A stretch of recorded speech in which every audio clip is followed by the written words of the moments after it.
একটু সকলে মিলে দুটি বাহু তুলে হরি বল।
এখন নাস্তিক বন্ধু বলবো বৃন্দাবনে যাওয়ার ইচ্ছে যা বলে আমি কোনোদিন যাইনি, আমি একা একা যাবো, তাই তুইও আমার সাথে চল।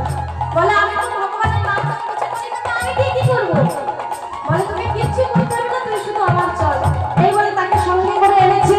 আর ওই নাস্তিক বন্ধুর যখন বাকি বিহারীলাল দর্শন হলো, নাস্তিক বন্ধু পাশে দাঁড়িয়ে আছে, নাস্তিক বন্ধু বাকি বিহারীলাল দর্শন করছে। এবার তার যখন দর্শন হয়ে গেছে, নাস্তিক বন্ধুকে বলছে বন্ধু চল এবার বাড়ি যাই। আমি যাবো না। তাই কেন, কি হলো? আমার সব নিয়ে নিয়েছে। বলে ফোবিয়া क्या ফোবিয়া? বলে কে নিয়েছে? ওই দিদিটা কে নিয়েছে? কেন দেখছিস সরে মন্দিরের মন্দিরে? ওই মন্দিরে হয়তো আমার মন প্রাণ সব চুরি করে নিয়েছে, আমি আর যাবো কি করে? তাই তুই তাহলে একজন নাস্তিক ওই বাকি বিহারীর চিঠির দিকে দেখে তার মন প্রাণ দিয়ে দিল। আর আমরা দিতে পারবো না? আমরা একটুকুনির জন্য একটু দুটি বাহু তুলে বলতে পারবো না, রাজ নাম করতে পারবো না? একটা সকলে মিলে বুকে হাত দিয়ে বলুন তো, দেখতে পারবো? একটু হাতগুলো বের করুন, হাতগুলো না বের করলে গরম হবে না। একটু উলুধ্বনি করে সকলে মিলে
আমি অত তাড়াতাড়ি করে বললাম